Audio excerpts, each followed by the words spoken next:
Yo, what's up, everybody? We're back with the Wolves Den podcast, and we have Stoop podcast with Ryan here. Go ahead and introduce yourself. How's it going, everybody? My name is Ryan.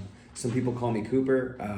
I do a podcast right now called The Stoop, where we're going to work on just empowering moments in people's lives that can influence everyone else. Everyone has empowering moments, right? Whether you got a humble job or you work somewhere like, I'm talking to some people that are surgeons, for UCSF. I mean, that's pretty high profile in my opinion. But it's nice to get a wide range of people's moments, because I feel like some people are lower on the totem pole of careers, or how they would classify it. They might have a better moment than someone who's like a high profile career. So yeah. I like to not focus so much on like labels as much as I like the person.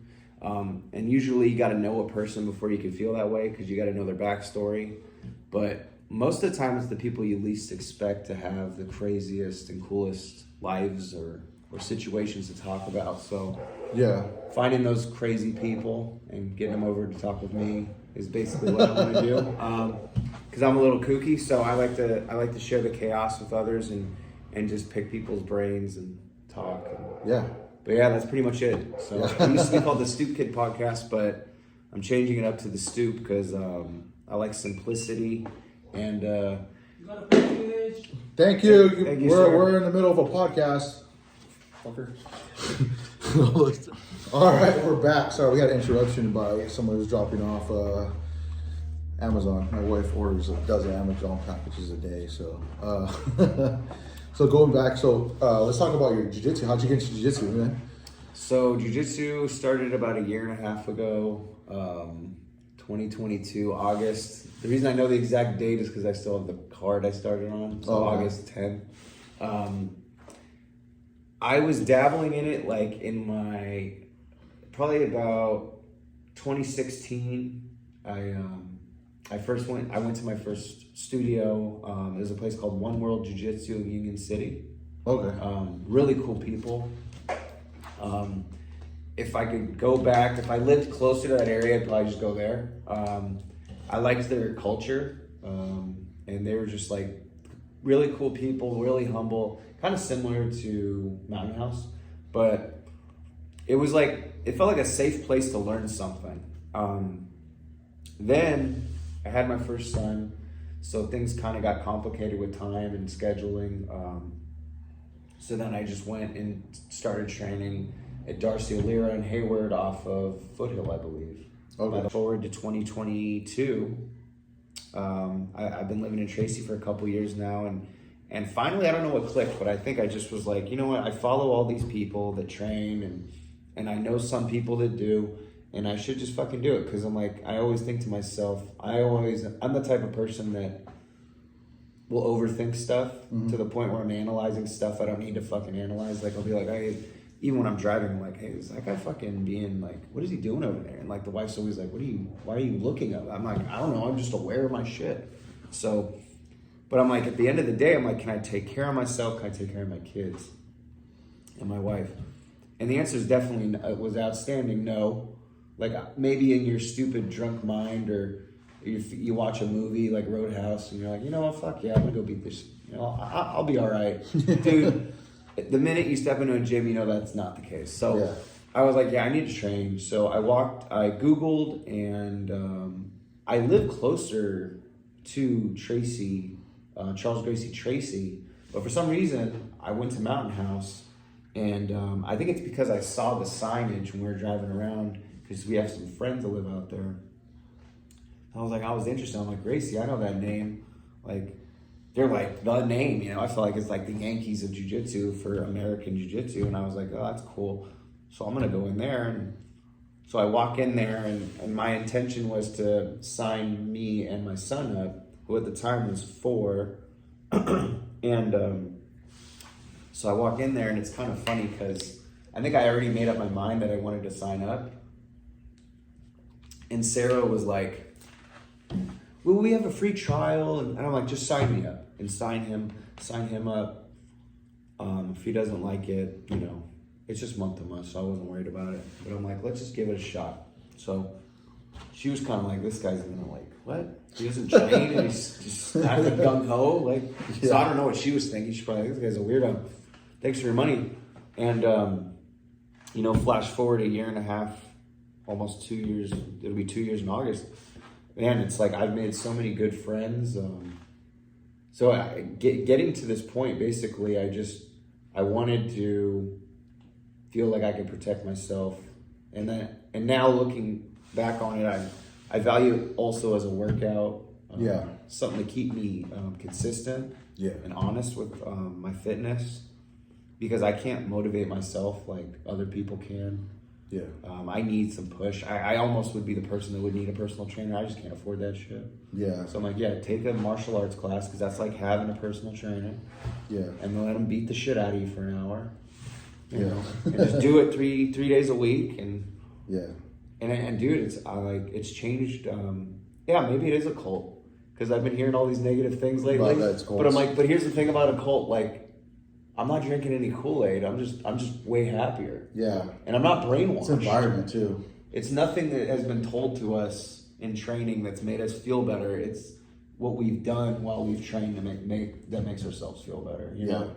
So I feel like if that's physical, it's not really a cult. It's more like we all believe in something that works, and it's not for everybody. And that's the thing I think is different about a cult, is I think everyone that's in a cult wants you to be in the cult. Granted, I know there's some jiu-jitsu salesmen out there, for sure.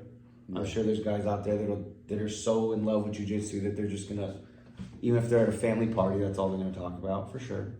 But I just feel like most people that train are probably more in line with the casual fitness, self-defense aspect of it. I mean, I dealt with egos going from like wrestling to MMA to like different gyms. Like, there is a lot of egos out there. I was in another gym, and one of their black belts, or it was like a brown belt at the time, he didn't like what I had to say. Pretty much, it was my first time in the gi, and I came from a no-gi background. And then the first time in the gi, and I never really spoke about this on camera, but you know, I had said one of his guys didn't know how to flow right, because I'm week in with the gi, and you're fucking trying to choke me out. Like, trying to tap me out in the gi. I had no way of, I didn't know any fucking self-defense.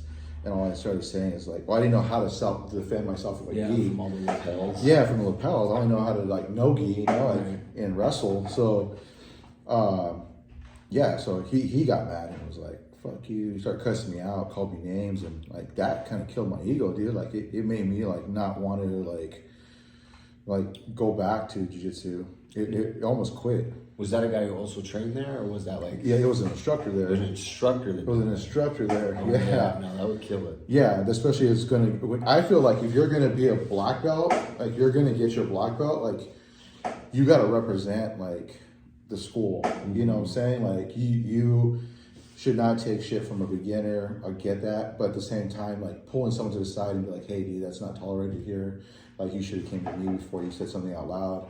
But to go that far and say, I didn't like you in the first place, like all this stuff, like, you know, like every gym I walked into, just being bigger, I've had people like just want to challenge me. Right. You know, but they don't realize I have an MMA background. Like, so, you know, like when I had the MMA background, it's like, give me a whole bunch of like self-defense. Like, it's different. Jiu-jitsu, I love jiu-jitsu, but when punches are being thrown, it's a whole different game. It's a whole different game. Oh, you're saying like with the training you got? Yeah. No one was like being dicks. No.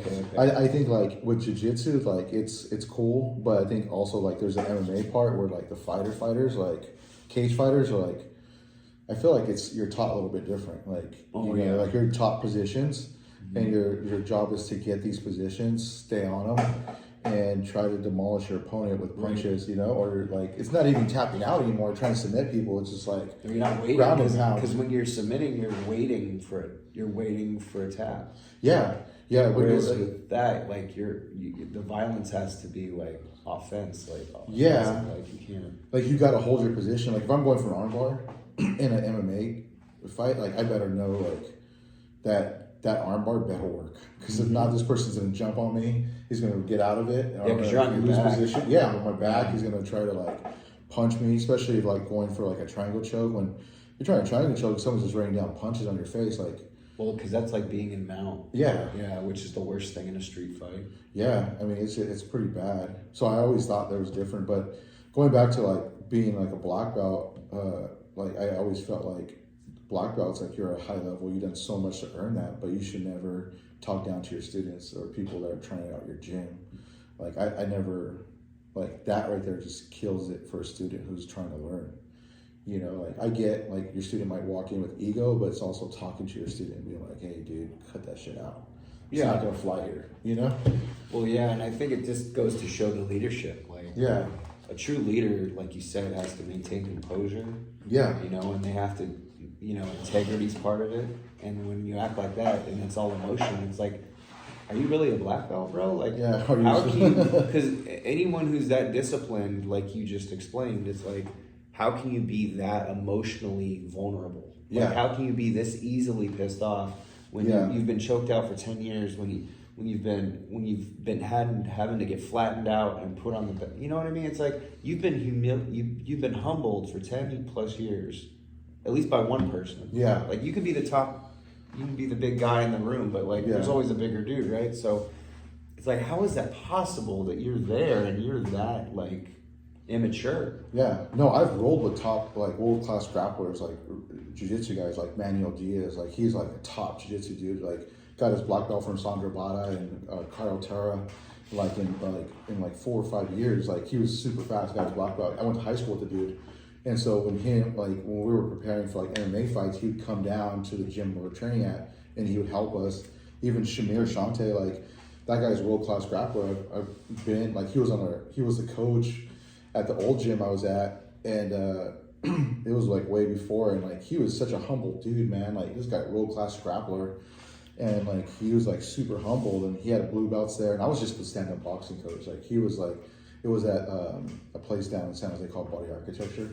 Okay. They had a bunch of fighters there. I was a personal trainer there, and then I did some MMA stuff there, and then did a lot of one-on-one stuff. But just rolling with like world-class grapplers, dude. Like even like I talk about Almastor, Voss, like even rolling with those guys like from Brazil, like they're super humble, dude. Like they're never gonna put you down. Like they're like always trying to build you up. Right. If you come with an ego, they're gonna tell you on the side like, hey, dude, like lose that. But if you're gonna test that ego, it's like get on the mat and let's see what the mat will tell the truth. Right.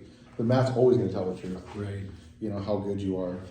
So like that's even like being on fight teams, like training with some of the fighters, like you get to the point where like you are humbled because you get punched in the face, and then like, but no one's ever gonna be like, it's like I'm at your tempo. So if you're throwing a punch at me and you're going super hard in sparring, I'm gonna give you hard back, and then it's not good because we're just hurting each other's sparring partners, you know. Right. So you try to like manage it, you know. So it's like, you know, like I always felt like just being someone who's like a black belt, like you should definitely like be that good example for your gym, because you represent that gym. Brown belt, black belt, you know. If you're trying to hurt your students, then you're fucking no good. No, and that doesn't. You should be a fucking blue belt. Even from a business perspective, like how are they going to keep training? Why are they going to keep paying you month to month if they're out 6 months? Yeah, like they're not going to. The money's going to stop. So even if you think from a greed corporate perspective, like it doesn't make sense. Yeah, but like on a moral perspective, you know, more so, it's like, you know, because when you're training at a gym, you're putting trust into people. Yeah. Right? And it's like, if people you're trusting their goal is to get you injured, it's kind of foolish to be trusting people that are just trying to hurt you. And we're like, if I sign up at your gym, we're on the same fucking team. Like, we're on the same fucking team. Like, you're my coach, and like, we're on the same fucking team. Like, I was only there for a week, dude, and I was like, I signed up, got the fucking gi, and fucking going every day, like for the 5 days, and then it was just that happened, and it was just like, man, I just bit my tongue, you know. But like, that's the last thing you want to try to do is fight someone in their gym, because one, it's their gym, their territory. Second, you can get fucking in trouble. Blackballed, probably. I think that would definitely happen. Yeah. Because even if you're in the right, like, no, it's just liability wise. They're like, we don't want to deal with it. But and the I feel like the fight world and the jiu-jitsu world is so small. Like your word would get out quick. Yeah. Yeah. Like, oh, that guy's an asshole. He came. I think so, dude. Yeah. And there's like a record too. When you're a black belt, you're like registered. So like there's a record that people can look up and like see. Oh, really? Yeah. But I was gonna ask you, like, what's your opinion on like why people are that way? Like those places, those people that are just so like almost bullyish or so like insecure that they act that way, you know? Like what do you I think it's an ego thing. They feel like they own that right.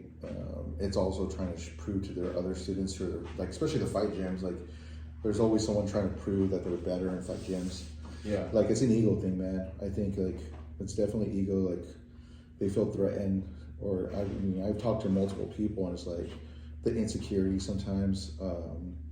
Especially if you get someone in who has like a good fucking solid background in wrestling, martial arts, or something, and then they know how to fucking defend themselves. Like, you know, they know somewhat how to defend themselves. So I think they're like, what the fuck? You know, what's this dude about? You know, what is he here for? You know? Yeah.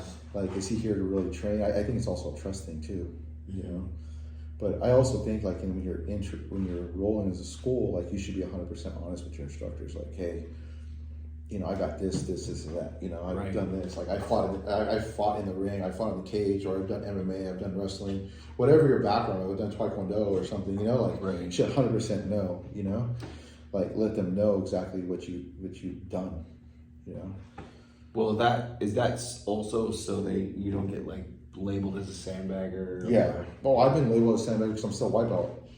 But what's funny though is once again, like that's just honesty, because you could be a black belt in judo and a white belt in jiu-jitsu. Yeah. I mean, even though you're gonna climb the ranks of jiu-jitsu probably very fast if you know all the fundamentals of judo, but still, like you said, I mean, it's like apples and oranges on some of this stuff. So it's kind of like you got to start somewhere. Yeah. I think people should be more like excited and I don't know. I don't feel like it's a bad thing, but I know what you mean, because I feel like there's like jiu-jitsu purists. Yeah.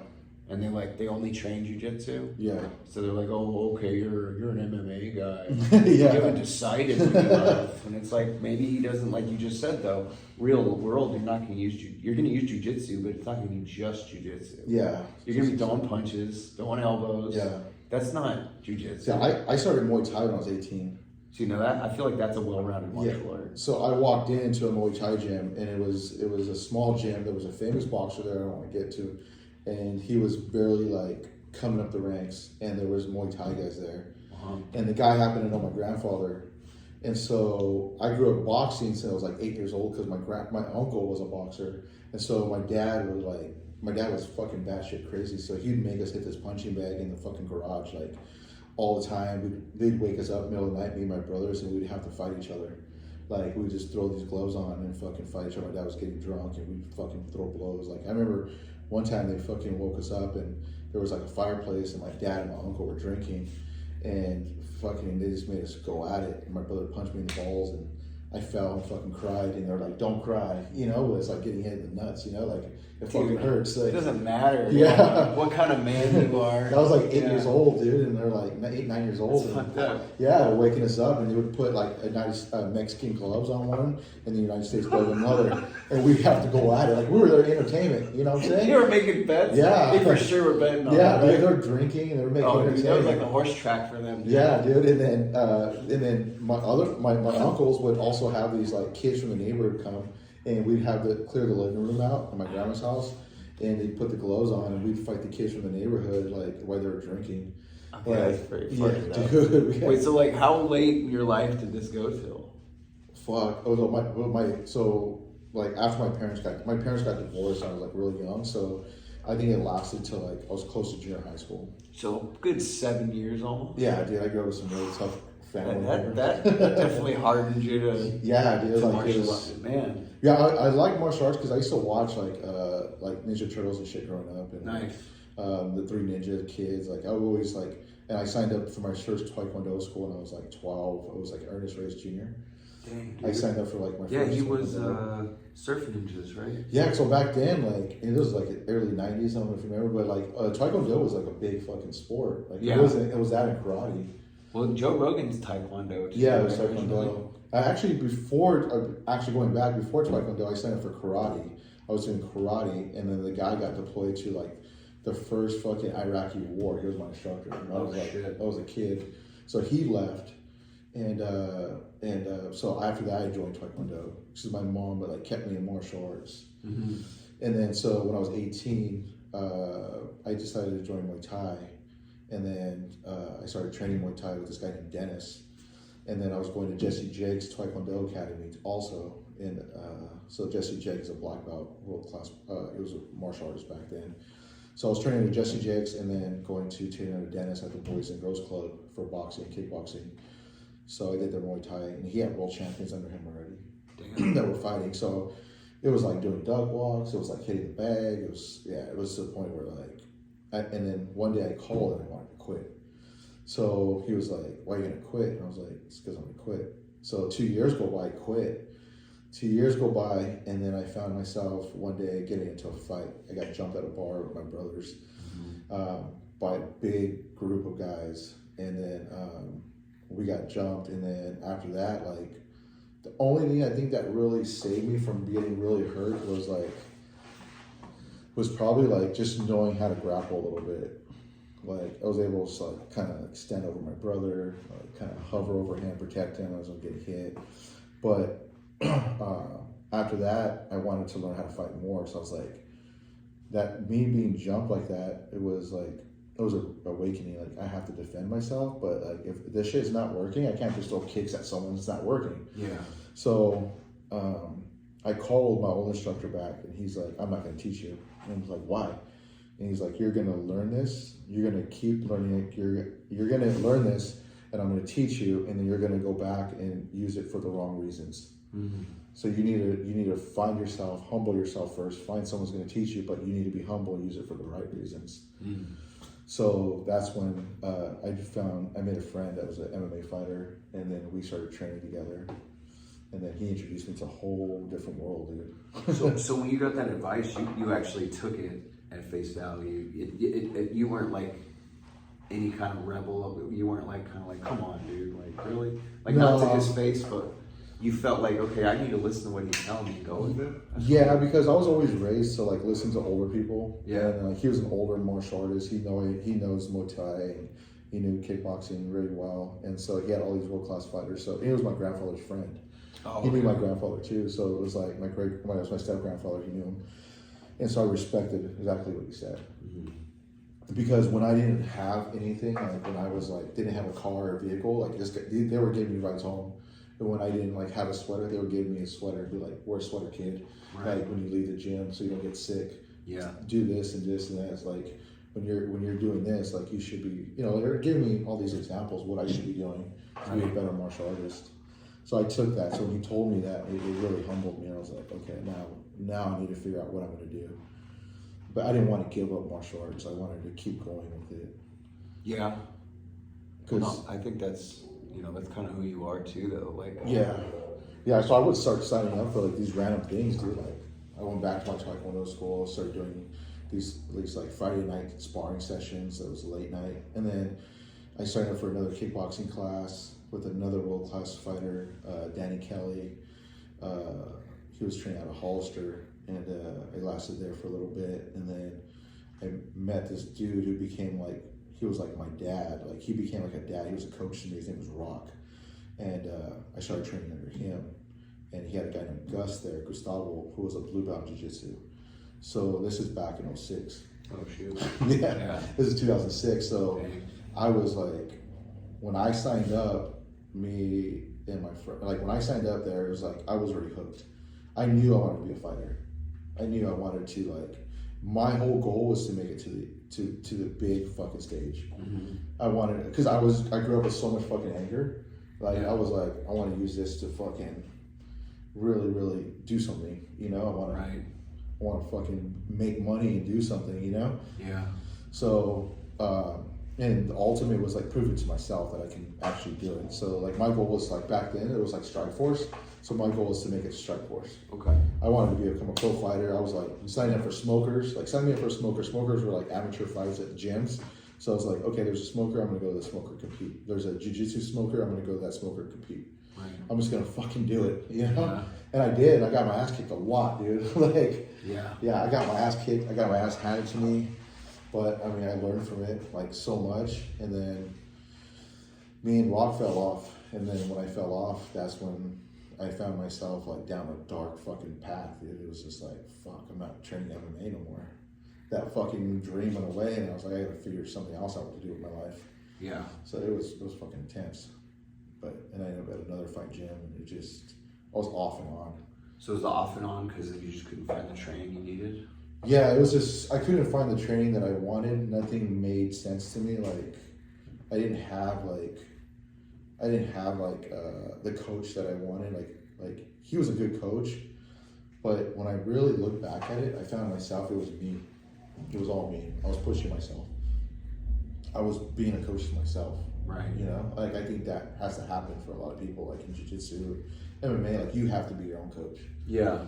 Like there was times, bro, like I would sign up, like I did the first Gracie Open, and it was like 2006 or 2007, I signed up for the Gracie Open, like one of the pictures I sent you, and I took my buddy with me, and he fucking knew nothing about jiu-jitsu, and I took him with me, and I said, dude, pretend you're my coach, because I think I need someone in this jiu-jitsu corner, and he's like, all right, signed up for the no-gi, dropped weight to like 280, 205, I think I was at 205 or 185 or something, went over there and fucking competed, and won my first match, and then he's holding the camera, right? Like you can see me fucking grappling, and then all of a sudden my second match, and then all of a sudden he's like, yeah, go there, go, and he fucking turns the camera, and he's like recording chicks, dude, walking by, and I'm like, dude, like, and after a while, I was like, after I saw the video, I'm like, dude, you weren't recording the match, you're recording chicks. He's like, oh shit, I forgot.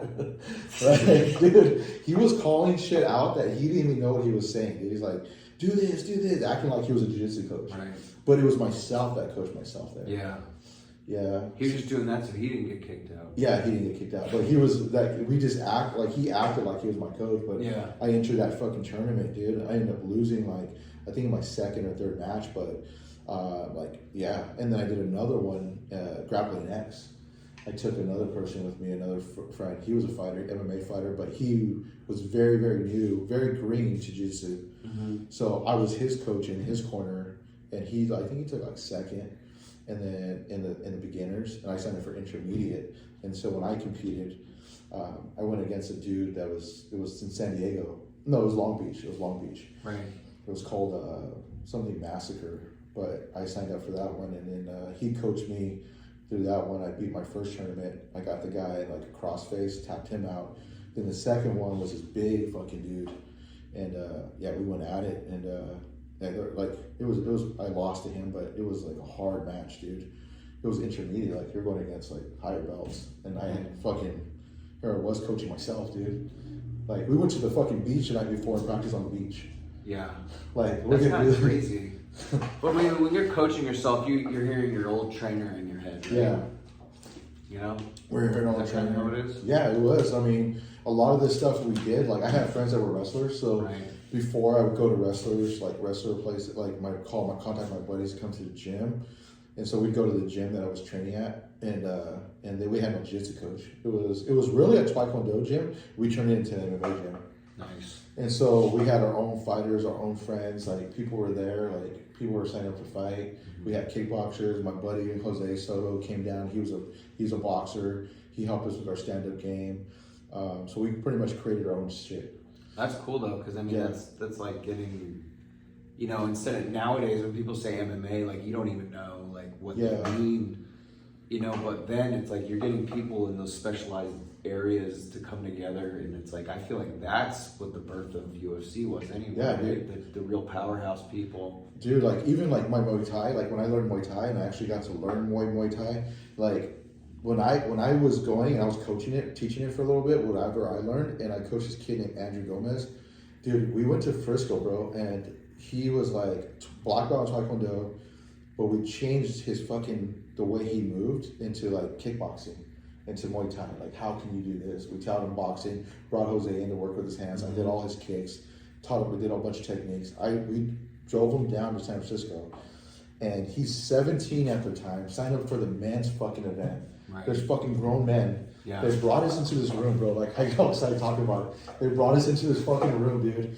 And they go downstairs. There's fucking a little light. And, fuck, dude, I wish he was here to tell you the story, too. They brought us into this little room, a little light, and they tell everybody numbers. I'm the fucking coach, right? Yeah. So he tells them, all right, you're 1, you're 2. Just little fucking Asian dudes like, you're 1, you're 2, you're 1, you're 2. And I'm like, all right, I'm fucking nervous for Andrew. Like, I want to get in there too, right? Yeah. So I warm him up. Boom, he comes in. Fucking, it's in a bar. It's a fucking bar, dude. It's a fucking bar, like a whole bar in there. It's a fucking matcher in there. Fuck, dude, I get excited talking about it, bro. So fucking Andrew comes out, dude. He fucking right away they're fucking boxing. Boom, boom, boom. Andrew's just going, dude. He does a spinning fucking back kick. Boom, fucking stops the kid. Fucking crazy. Match is over. Fucking comes up again. Andrew fights again. Fucking another grown man. Andrew, I think he ended up placing like first or second in that fucking tournament, dude. He fucked shit up, dude. And the other guys in there were probably in their 20s. Late 20s. Yeah. So he trained under Linda Polito, who's she's a world champion. She's done kickboxing, but she's a world champion Taekwondo and stick fighter. So her technique, a lot of people think, oh, Taekwondo is this and that. Dude, her fucking back kicks, bro. Like if she does a spinning back kick and lands it on you, you're gonna break a rib. Like it's so fast. Her technique is so clean. Like she taught me the spinning back kick, and it's like it's amazing, dude. Like the way you just turn, like it just I think every martial artist has something to bring. Yeah. No matter what, even if it's the most like people talk shit about Taekwondo, but dude, you throw a fucking front kick like he's seen Anderson Silva do a front kick in that fucking fight. Like a front kick would knock somebody the fuck out. Well, no, like dude, the force and like you said, the speed on it. Oh yeah, dude, it's insane. Yeah, dude, it's like I feel like if you time it right, it's all it is. If you think about it too, like people that talk shit are once again those purist people, right? Yeah, yeah. It's like you don't have to be that way. Why are you hating on other people? Like, yeah. No one's telling you got to do it. Yeah. Let other people do what they want. But like like you said, it's cool because it's like jiu-jitsu is good for your ground game, for getting out and maneuvering into a kill position. But then judo is good for like sweeps and probably takedowns. Yeah. As well as judo, wrestling. But he's in Muay Thai. It's like you got striking and you got kicks. Yeah, dude, and the conditioning for Muay Thai is insane, bro. Like when you're conditioning, it's like you're not even like your conditioning is like it's way different, dude. Like if you condition Muay Thai, traditional Muay Thai, your conditioning is legit, dude. Like you're not just hitting the bags, you're getting hit in the stomach, you're flexing. Right. I mean, you're learning how to fucking breathe out. You're using fucking it's the art of the limbs, dude. Yeah. So you're using your fucking elbows. Like your elbows are gonna cut someone open if you can land it right. So when you're training Muay Thai, you gotta wear like a mask and all kinds of crazy shit, right? Or what? No. You wear headgear. Like if you're sparring, you don't wear headgear. Yeah. But I mean, no one's really trying to throw an elbow, spinning elbow. I mean, some people will.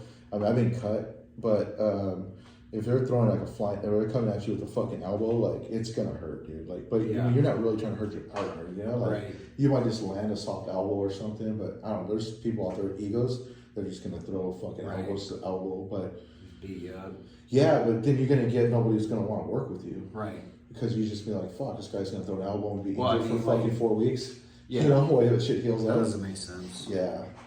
That's like me, like, it's like you guys fucking getting me in like a knee bar and fucking snapping my leg or something. Like, I'm not gonna want to come back and work with you. No. Like, why am I gonna work with this dude? I gotta miss work now? But once again, like, reverting back to that whole, like, defect in those people's brains, it's just nuts to me to be like, I'm gonna hurt you for my own personal, like, I don't know, like, gain. What do you don't even get anything. Yeah. Like, it's such a, as a person who was bullied, like, in my younger years, you know, up until probably about 10, from probably like 6 to 10, which is, I think, pretty normal bully age. But like, I just like got so insecure about shit, and like, I feel like the insecurity leads to anger, right? Yeah. Frustration, anger.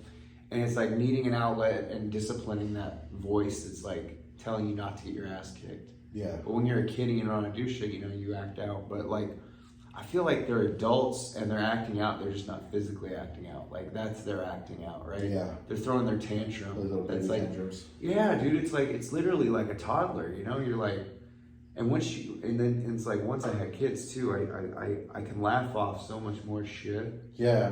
That's like, I just relate it to. That's like, you know? Yeah, no, that's why when he was like yelling, I was just like, I have been talked so much shit to in my old careers, like Yeah. my jobs I've had, like I'm just like, dude, there's nothing you can say to me that's gonna affect me, dude. Yeah. Like I've been called fucking every name in the book, you know, my old job, you know, like so it's like whatever, you know, Yeah. I don't give a fuck what you say. But at the same time, the only thing that gets me fired up is there's a certain word when someone calls me a punk. That's like it gets me fired up, dude. Like it's just because it just has to go back to my biological dad. Like he like he would, I don't know, just using that word would set me off, dude. Yeah. Yeah, I go into a whole different, like it's like the Hulk comes out. That's cool, but not cool. But I mean, you know, it's good to have a superpower. Yeah, it's like, It's not good how you get it. Yeah. Right? I just hate that word, dude. Like everyone, I just never liked it. I think it's like I don't know. It reminds me of my childhood. It's like being bullied. Yeah. You know, it's just like. You know, I think everyone's got like something, especially something, right? Yeah. And I feel like, yeah, man. I mean, even you were bullied. I was bullied. Just bullied by your I was bullied elders. I was bullied by my uncle. I got bullied in junior high school too. I got bullied pretty bad in junior high school. Were you already in? What area were you in when you were in junior high? I was in San Jose at the time. Okay. But then I got bullied when I moved from San Jose to Watsonville. I got bullied my freshman year of high school. Which By a fucking bunch of gang members. Watsonville was way more harder. Though. Dude, fuck. Harder, yeah, right? The neighborhoods were More hardened people. It's just a migrant farm town. Right. So it's like you get a mix of both sides. You got the red and the blue, and it's just the neighborhood I lived in was fucking. It was bad. Like when I was 16, I got stabbed 7 times, dude. Already, like I got stabbed and left there. That was I was like 16 years old. Like I went to high school with the fucking like even the teachers were like, oh, this guy got stabbed. Like they were scared, you know. And then, but I was just fucking at the wrong place, wrong time, and then. What really changed things for me was football. Like I started playing football. I got away from like, okay, this is not the life for me. Nice. But a lot of the guys I grew up with, they ended up going down the wrong path. Yeah. And I became like a police cadet. Like I started becoming a police explorer. I was like, oh, maybe I'll go down this path, you know? Yeah. And then I was just like, yeah, just you know, like I talk about it. Like my stepdad, he's a cop, so it's like. You know, like he was a good example for me during those times. Like, okay, maybe I should try to follow that direction. Right. Because even though like he was trying to be a cop at the time, but we were living in a bad neighborhood, so it wasn't like he wasn't hired yet. He wasn't hired yet. He was just going to school for it, trying to do something, get us out of there. Yeah. You know, but when he became a cop, it was like, okay, yeah, I'm gonna do this with my life instead. Maybe I should follow that direction or something. I don't know, go to college or something. You know, like. It was my teachers, because going from my neighborhood and going to high school, it was my getaway from my neighborhood. Yeah. It was like, oh, I want to be in school because, 1, it's like, it's fucking peaceful. 2, there's a shitload of chicks here. 3, like, like it's just like everyone's driving cool cars and shit, you know? Right. But that was after the bullying. Like, after I was able to, like get away from those dudes that were bullying me in my freshman year of high school, like I was able to like be cool with everyone. They actually became cool with me.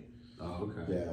So it was like, but it took a while, dude. Like, yeah. I had been tried out for my freshman football team, and I walk in, and they're all sitting there, and they're all smirking at me, and I was like, fuck, I'm gonna get jumped. So I fucking grabbed my bag, hopped on the bus, went home.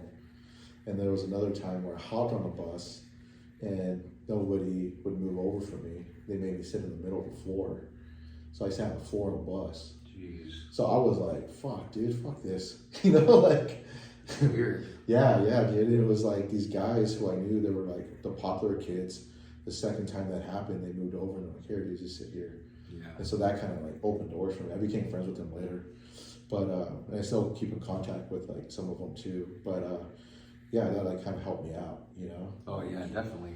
And then as I got older, I started lifting weights and started getting bigger and more muscular and like just put size on, and people would stop fucking with me.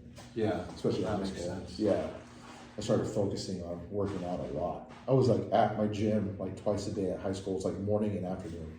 So I'd catch early morning bus like at 7, get to school like at 7 o'clock or whatever. We get there like 7:30 before school started, like maybe it was 7, and then work out for like a half hour, eat some breakfast, fucking go to school, and then afternoon football we had when I did start playing football, we started working out again. So I was always in the gym. Okay. Then we had weights at my house, so then I was hitting the weights in my house. So I was constantly just lifting. That's crazy. Yeah. What position did you play? I played defensive tackle. Oh, sure. Yeah, I played defensive tackle. So like inside D line. I played inside D line. Dang, Yeah, I played that's defensive tough. tackle. Yeah, it was a pretty tough position. I mean, I wasn't that great, but it was good. I tried out for like a junior college too. Played a little bit there. Then I quit. Did you do the same position? Try for the same position in junior college, or did you? Yeah, dude. People didn't like me in junior college. So when I tried out for the time, there was like dudes from like, what was it? The high schools out there, not Evergreen, but Oak Grove. Yeah, Oak Grove. There was a lot of these Hill, motherfuckers. maybe. Yeah, because I was at Gavilan College, junior college. So all these dudes went out there, and they were like the shit, dude. So here I come. I'm like 6 foot, 6'1" maybe, but I come in like 220 pounds, and I was bench pressing, and I was already made the 1,000-pound club in high school.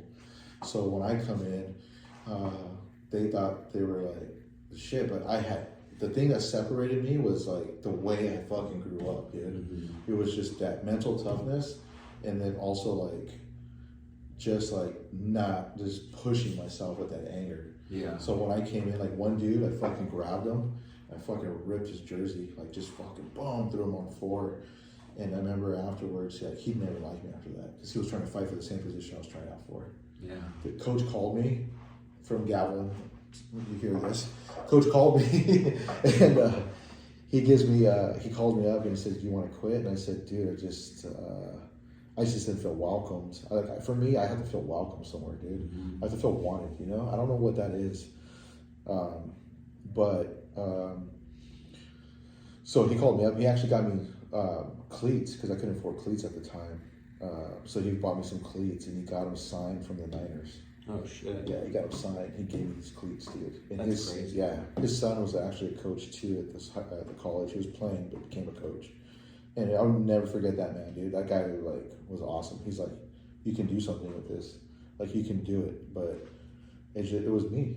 Yeah. It's always been like that, dude. Like I get to that point of like, I can do something badass, but then it's me. I just like fuck that. So do you like change your mind, or is there something that happens that makes you want to stop? I don't know, man. It's just like, is it like a situational problem that keeps coming up, or is it just like you get to a point where you just want to do something different? I think it has always been expectations because the way my dad raised us. Yeah. Like it was always like being that toughness, and then when he left, I think that's when I just really started I started finding my natural talents. Mm-hmm. And then I'd get to a certain point, a certain level, and I knew I could do it. And then all of a sudden it would just haunt me. And then I would just be like, I ain't do this. Because he's not here right now. Mm. You know, like, I felt like I always needed him there to guide me. So you're like self-sabotaging yourself all the time. Oh, fuck yeah, dude. Yeah, hell yeah, dude. Even when at the other gym, like when I was at Darcio's, they were like, you're so big, you can do this and that. And I was just like, yeah, I could, but I'm also age, and I just maybe I don't want to do it. Yeah. Yeah. You know, like I just want to live peaceful now. Like I'm not trying to be I'm not trying to be on a fight team. I'm not trying to do all that crazy shit anymore. Unless UFC wants to give me a contract. Then I'll train. Yeah.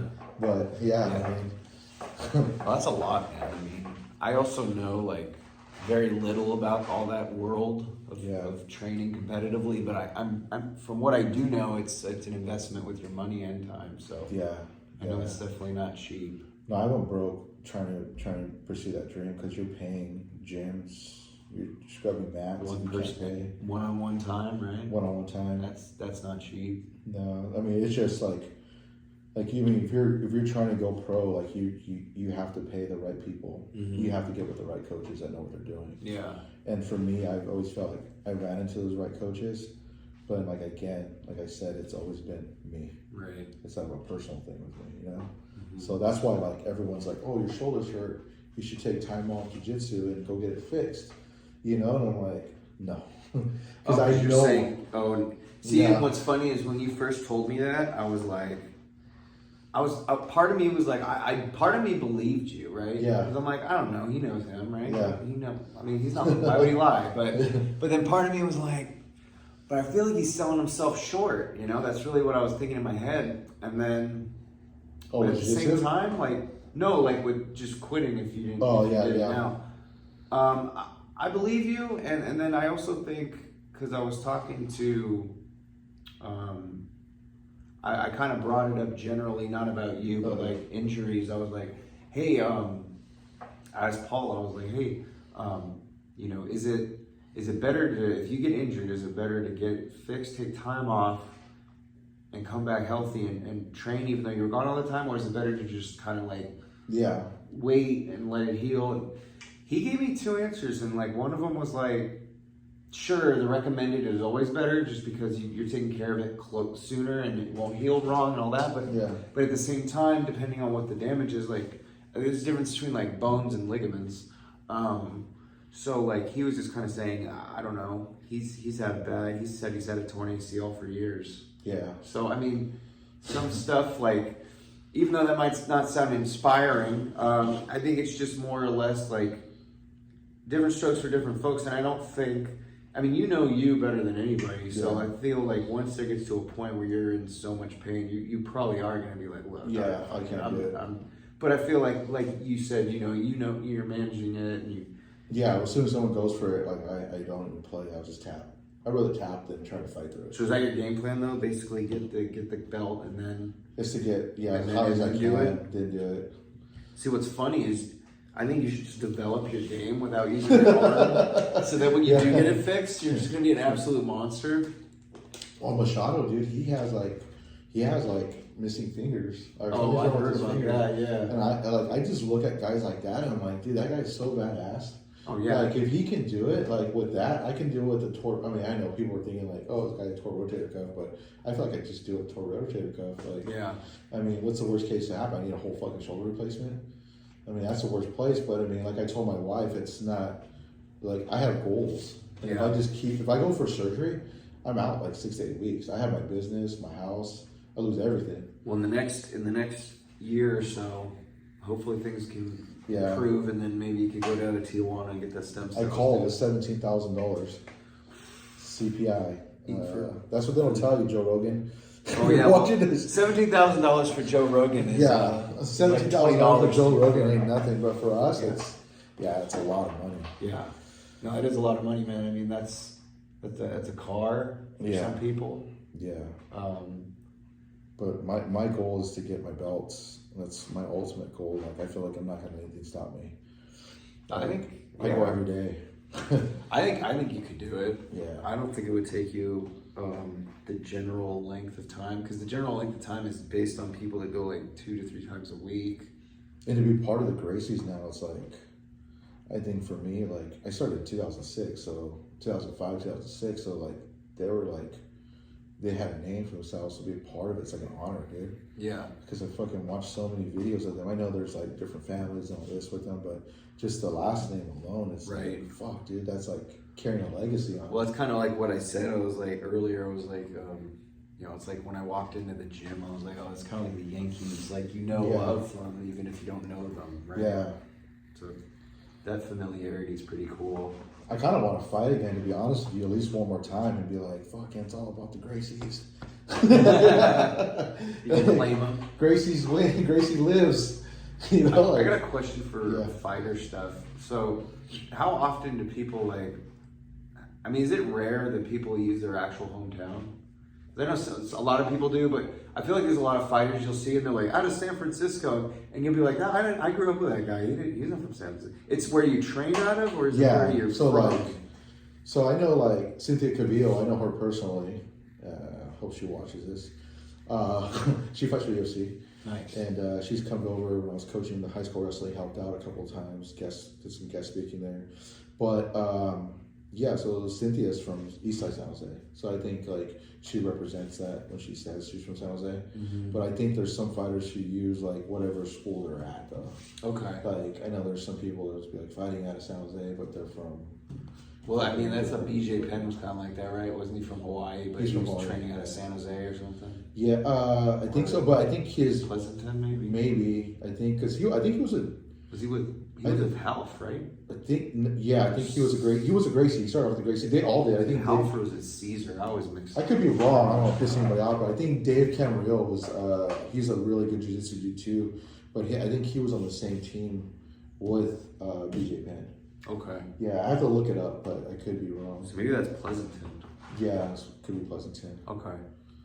But like, yeah, man, there's so many good jiu-jitsu people nowadays, though, man. It's just, yeah. It's just like when I first started, it was hardcore, like into like these little tournaments.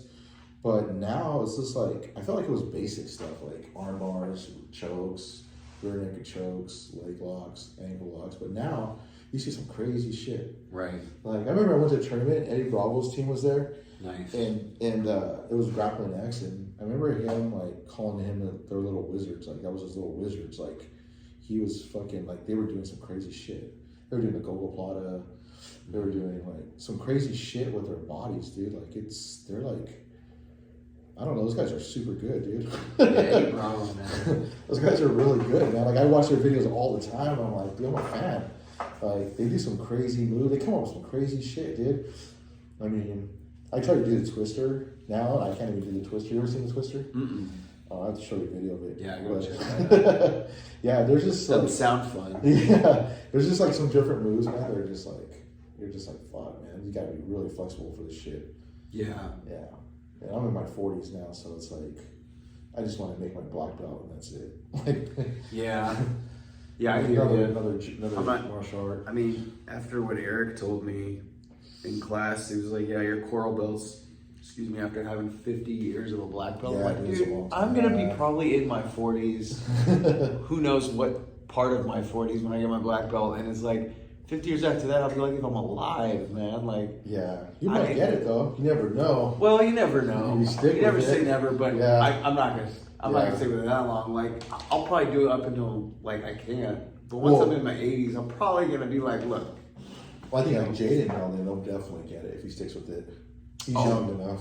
He'll get it in his mid-20s probably. Yeah. He's already a purple and he's only like 17. Fuck yeah, he's really good. Yeah. I feel like he should probably be closer to a brown. Yeah.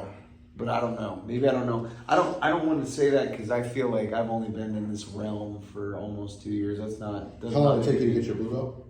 About a year, a little over a year. You got it through Charlie Gracie? Yeah. Yeah, that's like there's some people it takes a long time. But you with the background, dude, it's not going to take you that long. I hope not, Paul. Consistency and just showing like. I hope not. Because you're a cool. Part of it too is like you said, culture, right? It's like if you go in there and you're a meathead and you're an asshole and you just go in there with the intention of winning, practice, and beating people up. Like they probably won't be like as inclined to like move you up. At the same time though, maybe they would because it is based on technical skills to most of it. But I think being a good teammate, coming in regularly, all that, I think definitely kind of like gets you more in line with getting that. I mean, dude, with your knowledge, with like mental knowledge and just knowledge of the physical game of martial arts, I feel like with all that combined, you're not gonna have an issue. Yeah, I hope not. The only thing that's gonna hold you back is it's me. Yeah, I mean, the main thing that holds me back too with my training, like I did a job interview that I'm still waiting on the response for, but I know I'm still in the running in mid-December, and that week in jiu-jitsu, it was my worst week. I told Paul that too. I'm like, this is my worst week in jiu-jitsu. Because your mind was so fluttered? Yeah, because I was like anxious about my interview on that Friday, and you train all week, you don't train Friday, so I was like training like 3 days that week leading up to Friday, and every day I just was, my body felt heavy. I felt like everyone was kicking my ass. I felt like everyone was kicking my ass. I felt like I couldn't do anything. Like I was getting like, my headspace was like, I wasn't coming up with a game plan. Like I wasn't getting mad at people, but at the end of the day, at the end of the class, I didn't feel like relieved and peaceful. Yeah. At peace, like I usually do. I felt like just beaten, like just defeated, and I'm like, damn, dude. So like there was like, if I acted on impulse, like I would have quit jiu-jitsu that week. you know, but I mean, you can't, and you don't want to, but I'm just saying I was that low with my training, even, and I'm glad I do this, like journal, even if it's a boring class, or I can't even think of something to journal, like I journal, and it's been cool for me to go back. I've only been doing it for like 7 months, but like I wish I did it my whole white belt. Yeah. Because then I could go back and see what dumbass moves I was trying to do, or just see what I was trying to do and see, oh, did I get there? And, and then maybe even in 2 years, you look back and say, oh, I still didn't figure this out. Yeah. So I heard journaling with martial arts is good for that. Yeah, I've never done it. I want to start doing that too. Yeah, and if you struggle with journaling, because I don't journal like my regular life. I probably should, because I talk like crazy. I talk a lot. But with jiu-jitsu, it's cool because at first I was like, I don't know what I'm really going to talk, like what am I going to write about? But basically what I did was, how I started journaling it was, I was like, okay, describe the warm-up, then describe the instructional part, whether they teach you a move or some kind of defense, and then describe your sparring. Like, you can even list the partner name and then say, like, did they submit you? And it's super simple. Like, you don't even need to write a lot. But then it'll allow you to go back and be like, okay, cool. So yeah, on this day we did this warm up. Like, even if it's like complaining, like, why did we do 50 push-ups? Or why did we have to count out loud 100 times? You know, because then you'll go back and be like, that's funny. But like, it's been cool to just kind of keep a record too. And I think for me, like, it keeps me honest, but then also a lot of people post on social media for that reason too, like with their workouts, and some people hate on it. They're like, oh, you're just bragging. And it's like, no, they're keeping themselves honest, because it's so easy to stop doing that shit. It's so easy to stop training. It's so easy to stop working out. And it's like, when you're posting online, you're holding yourself accountable, because you're showing other people, hey, today I'm training. Hey, today I'm training. And it's because in your mind, you're like, letting yourself down, who cares? Yeah. But the minute you're showing all these people you're a flake, or showing all these people on publicly that you can't commit to something, that means a little more, you know? So I always post my photo at the end of the night. Because one, cool. Two, it's sentimental. It builds community too. You're like, oh, but like exactly, it's sentimental, because it's like, look at my homies, look at my friends. Yeah. And it's a memory in time. But then it's also, hey, look at what we did. It's our workout. And then also, like you said, it's like, hey, look, I'm plugging Paul. I'm shouting him out and showing that, hey, every day someone's training, or at least 3 times a week someone's training at his gym. And yeah, you're never by yourself there. It's so cool, man. There's like a lot of people that go to the gym. Like, what was your first impression, like, of your first day? Not like signing up, but when you got on the mats and actually were in a class, like, what was your vibe? Oh, dude. So when I first walked into that gym, the Gracie's. Oh, no, like Charles Gracie. Oh, yeah. So when I walked in there, I thought I was going to get, like, Mountain House. Yeah. I thought it was going to be challenging. Like, I was going to get egos, or people wanted to, like, really go hard with me. But it wasn't like that at all. I think it was me going hard with everybody at first, because I was, like, on the defense. Right, you were kind of, yeah. And that's, and what's funny is, like, every gym kind of knows that too, is like, new people or visiting people are always going to be feeling you out too, so they're going to be, it's going to come off more aggressive. That's what I felt. Yeah. But I think that's normal. What time is it? People no, you're good. And unfortunately, I'm wearing my sweatpants, so I got to unzip. I have a client at 4:30. That's all right. Okay. Keep going. No, but it was when I first walked in there, it was like, I felt like I was telling Paul today too. Like, I felt like a brand new fish. Like, everyone was just staring at me, man. I was like, fuck. You know why everyone was staring at you? Because of the tattoos? No, not size? Tattoo size. Oh yeah. Because even me, like, everyone looks at me like I'm big, and it, don't take this like, oh, who's the other big guy? Like, I'm not like that at all. But I was like, oh shit, because part of it too is like, other big guys that I don't know, I'm always thinking like they're gonna want to go with me because I'm taller, and I'm like, okay, but I'm not like a killer. Yeah. You know, it's funny though. There's that imposter shit. Yeah. But no, like, yeah. When you walked in, I was like, dude, this guy's big, and you looked, based on the way you were built and just the way you carried yourself, like, I knew you weren't just like a buff dude. I'm like, no, this guy looks like he Like, if I size you up, I'm like, he looks like he knows what he's doing, right? Yeah. Like, when you see guys that are just buff, and you're like, okay, maybe you just lift weights, right? Yeah. And you're all stiff, you could beat the shit out of that guy. But like, there was something about you, I was like, Someone this guy called me a looks like a sandbagger. fighter. Someone called me a sandbagger. Did someone call you? Yeah, they called me a sandbagger. Do you remember who? I don't do, but yeah, I remember someone saying you're a sandbagger. Was it in the night class? I think it was either night or it was one of the classes. Like, oh, you're sandbagging, and I was like, no, I'm really just beginner. I just Were they joking when they said that? Yeah, I don't know, maybe. I think they like half joking, right? Yeah, hopefully they're at least half joking. Yeah, but I don't think they meant anything like to make me mad. I think Right. It's just like, oh, They're this just guy is like he knows what he's doing. But I always tell everybody, like when I rolled them, like when I first started rolling, I told everybody like I did MMA and I did no gi jiu-jitsu. So and I wrestled and I coached high school wrestling and I coached junior high wrestling. So like I have a lot of experience like coming in. Yeah.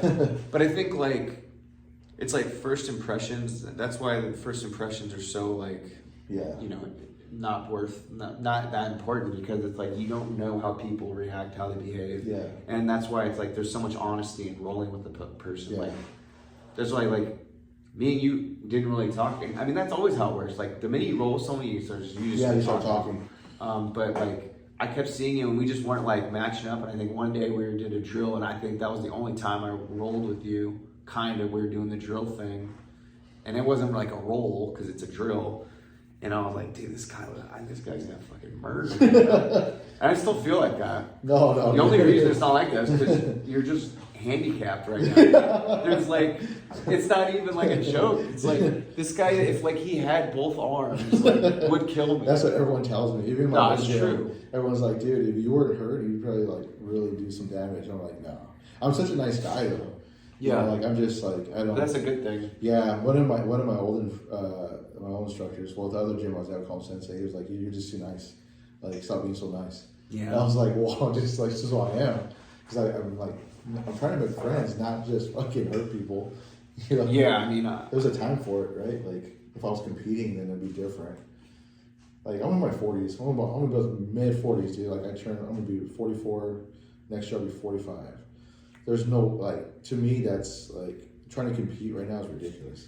Yeah. I'm gonna fucking hurt myself. Yeah. Unless I compete against someone my own age, my own weight group. Well, you could still hurt yourself. Yeah, still hurt myself. And you're probably hurt. It's probably more likely. Yeah, that's what you I guys was both like. be going. Yeah, I mean, if I was making UFC money, then it'd be different. But I mean, I have my own business. I'll lose everything. Oh, for sure. You got to pay your bills. Yeah, I'll lose my house. I'll lose everything. You won't be able to. My cars. You won't be able to exercise. I won't be able to feed my dogs. Yeah. All my dogs. You have to make them work. Yeah, dude. It's the only thing. But yeah, that's another reason with the surgery. It's like 6 to 8 weeks out, do the surgery, and then it's 6 months of rehabilitation, and then getting my arm back. So it's like, where I blew my rotator cuff, the whole thing's pulled back. So the rotator cuff is all the way up here. So they're gonna have to go in there, pull it back, and then see what other damage they did. Right. To repair it. Then they want to put like either stem cell or PRP in it. It's almost like a stem cell, I guess, your own blood. They get it in there to kind of heal faster. Mm-hmm. But he said it's not 100% guarantee that how active I am with jiu-jitsu that it's not going to blow again. There's no guarantee I won't blow it again. Well, yeah. I mean, but I feel like they probably say that about all injuries, right? Yeah. Especially with athletes, because they know you're, like you just said, you're going to go do it again. That doesn't mean it's going to happen. Well, this is the arm I had surgery on already. Oh, okay. I had surgery on my bicep. My bicep was, I tore my bicep. So now it's affecting the bicep. It's kind of a different shoulder. Injury, though, at least. Yeah. This is not the same one. Yeah, it's just like I need a bionic arm. Yeah. Like, what's his name? Well, then I do dog stuff with the suit. I take dog bites too with the suit on, and they usually take biceps, so I can't even do that right now. So if I blew my shoulder, if I get the surgery, well, they jerk it. Yeah, that would be even worse. Yeah, and like for me with my business, the dog training, like I'd be out so long. Yeah. Like I would lose clients just because I can't work protection dogs or do bites. Second one, I can't handle big dogs with a leash with one arm. Yeah. Especially if you got a Corso. I would have to like work with Chihuahuas, smaller dogs. Yeah. Like the grip. Yeah. Like strength or whatever. Yeah, the majority of my clients have big dogs. So is it true? I know, like it's cutting to yeah, it's all the time, but Is it true that Corsos have a stronger bite than they say a lion? Right? Is it? I don't. They say that, but I don't think so, man. Like a lion's like. That's what I thought. It sounded crazy, but it is yeah. like they got some kind of crazy jaw strength. Though, yeah, right? I've been bit by Corsos with the suit on. But they like don't let go. Type shit. It's not that little gill, it's the pressure. They have the PSI, so the pressure is like the force. Fuck. It's coming down. I know there's like rumors of like the Rottweilers, they stopped using them in the police field because they were just like they were using them in Germany. But they were breaking like bones. Yeah. So when you take a bite from a dog, it's like the bite. If a dog has a really good bite, you're gonna feel that pressure in the arm. Yeah. If you don't have a suit on, it's definitely gonna leave. You're gonna need stitches or surgery. Oh yeah. For sure, dude. You'll definitely need stitches or surgery. How are German Shepherds bites? So those ones? Those bites hurt. It's not the pressure. It's the once they sink in, that's when you're feeling it. It's just like, and it's on there. And if they're going like this, they're countering. So you're getting that chew, dude. Yeah. And if you rip your arm out, that's when you're gonna like. It's gonna rip a whole piece out. Oh yeah, dude. I've seen decoys, like guys who like do dog training that take bites too. I've seen them get ripped in the face where they had to have their nose reconstructed. Dude. Yeah, dude. Like Chris Farley dirty work. Yeah, because they miss it. They mistime it. The dogs come in That's and scary. Boom. Yeah. So yeah, man. Thanks, man, for coming on. Yeah, appreciate you. Thanks All right, for having guys. me, dude. Make sure to follow us, hit that subscribe and like button. Until next time.